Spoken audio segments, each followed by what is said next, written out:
रुक जाओ मौसी। उठो मौसी। ये हवेली और ये चौखट बड़ी बहू दहेज में लेकर नहीं आई थी। इस पर जितना हक बड़ी बहू का है उतना ही छोटी बहू का है। शारदा देवी, तिजोरी की चाबी लाओ।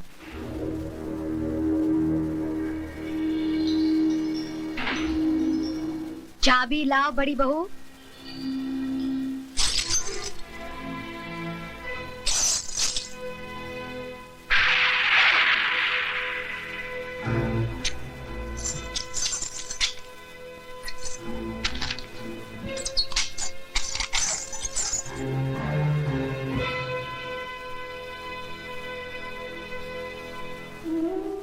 ये लो मौसी।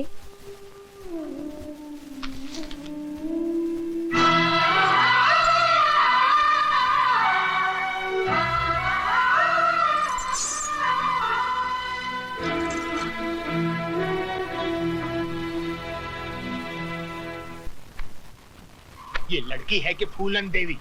अरे खड़ी क्या हो, जल्दी जल्दी कपड़े बांधो, वरना अभी तो उसने सिर्फ तिजोरी की चाबी छीनी है, फिर कहीं आ गई तो सारे कपड़े उतरवा देगी। इलाहाबाद नंगा जाना पड़ेगा, नंगा। दीदी, मुझे तो बहुत डर लग रहा है, तुम भी हमारे साथ चली चलो। ठीक है, लेकिन तुम लोग ये मत समझना कि मैं उससे डर कर जा रही हूँ। नहीं नहीं नहीं नहीं, हम लोग तो उसको डरा के जा रहे हैं।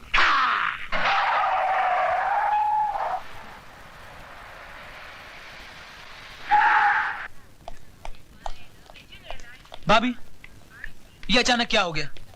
कहाँ जा रहे हैं आप लोग? मिस्टर राज, तुम्हारी भाभी अपनी मर्जी से नहीं जा रही, उनको घर से बाहर निकाला गया है। मैं कुछ समझा नहीं। रहने दो देवर जी। अगर माला को अपने घर की बहू बनाना ही था तो इतना सब ढकोसला क्यों किया? सीधे सीधे मुझसे कह देते, मैं खुशी से तिजोरी की चाबी उसके हाथ पे रख देती। आपकी मिसेज माला ने चाबी का गुच्छा छीना और हमको बेइज्जत करके घर से बाहर निकाल दिया।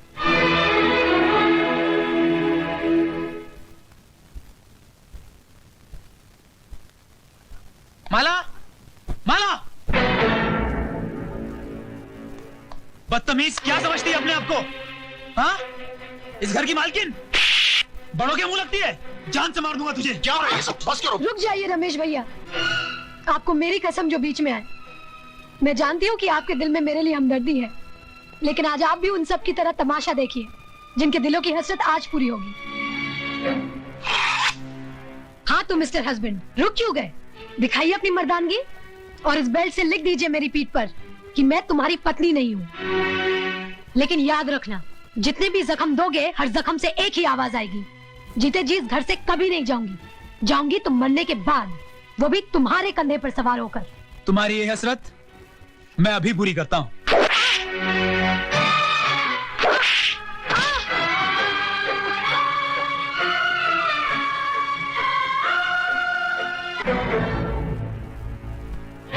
अगर तुम मेरी बेटी का सुहाग ना होता तो मेरे कदमों में माला की बजाय तेरा सर होता।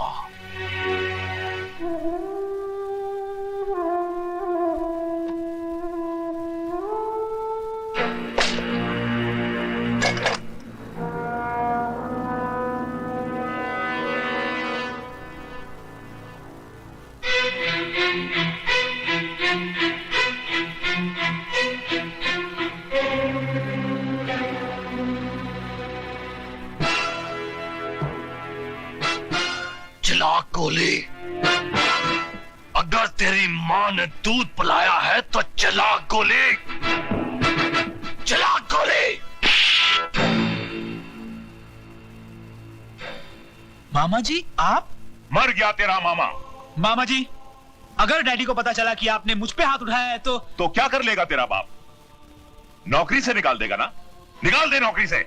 मामा जी, आप अपनी औकात भूल रहे हैं। औकात मैं अपनी नहीं भूल रहा हूं, रिजर्व बैंक की औलाद। औकात तू अपनी भूल रहा है, तू।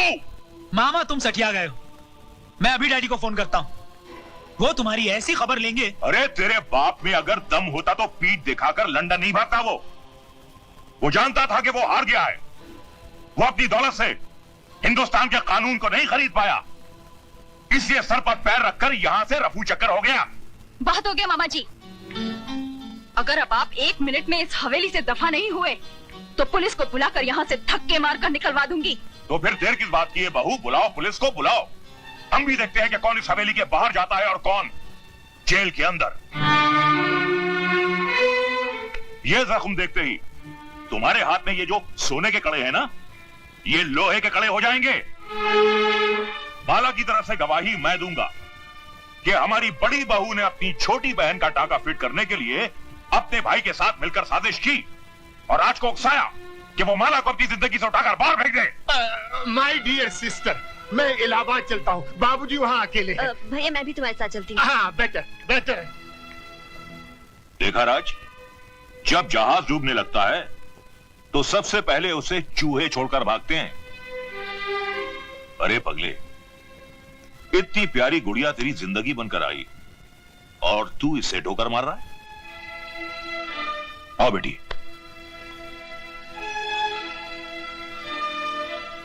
राज, जिस इंसान के तुझे पैर छूने चाहिए तूने उनका अपमान किया है। चल बेटे, माफी मांग, पैर छू और एक नई जिंदगी शुरू कर।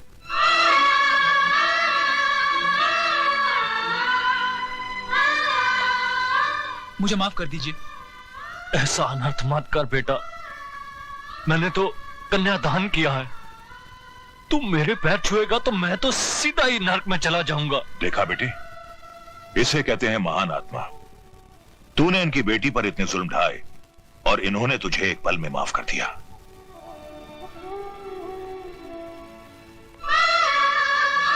बेटे, ये आंसू पोंछ डाल और अपने इस मामा के लिए थोड़ा सा मुस्कुरा दे। मुस्कुरा।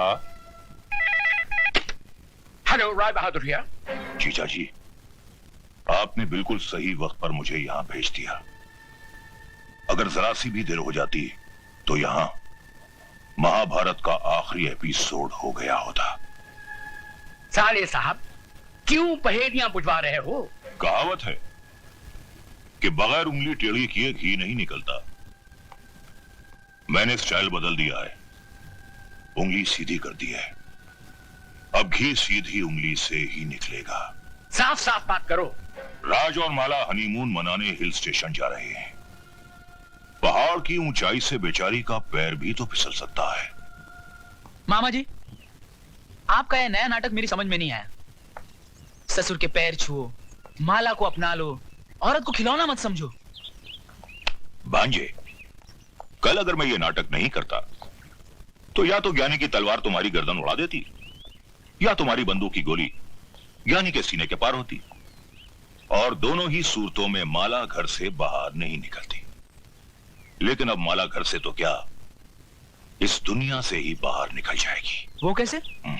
सुना है इस इलाके में इतने जहरीले सांप हैं कि जिसे डस ले वो पानी तक नहीं मांगता, और अगर गलती से कोई उनका जहर चूसने की कोशिश करे तो वो भी दम तोड़ देता है। कुछ समझा भांजे? जी मामा जी। Very good. तो फिर देर किस बात की? मेरे प्यारे भांजे, कल की सुबह तो होने दे।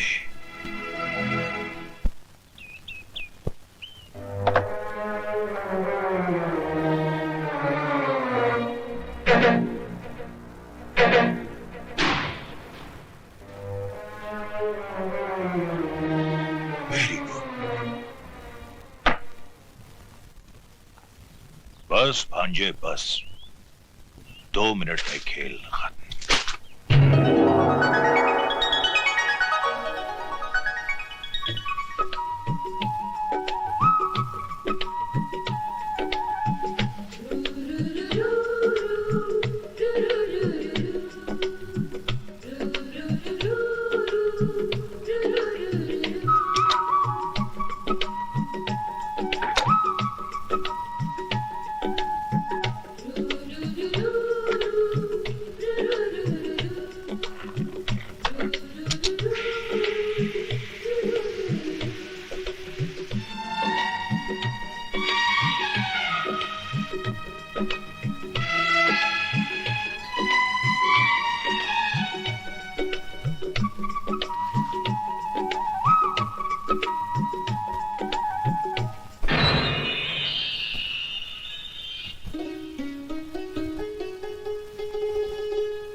Very good.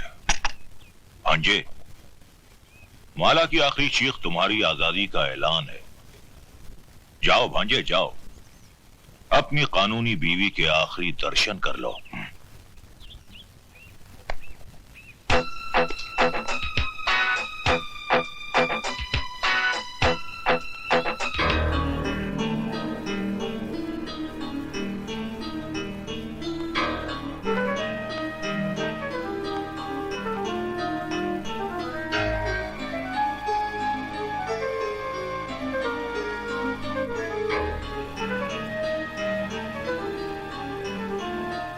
जब तक मेरी मांग में सिंदूर और गले में मंगलसूत्र है, दुनिया तो क्या, भगवान भी तुम्हें मुझसे अलग नहीं कर सकता।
माला, माला, माला, माला, वेरी गुड।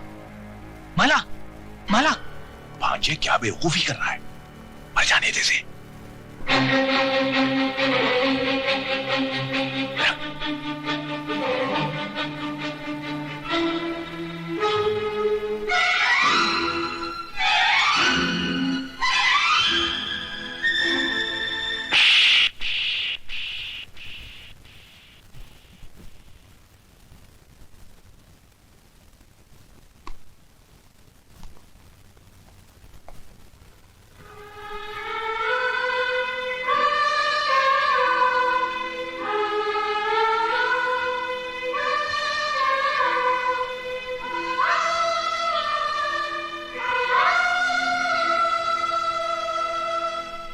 मिस्टर राज, आप किस्मत वाले हैं। इतने जहरीले सांप का जहर चूसने के बाद भी आपकी पत्नी बच गई।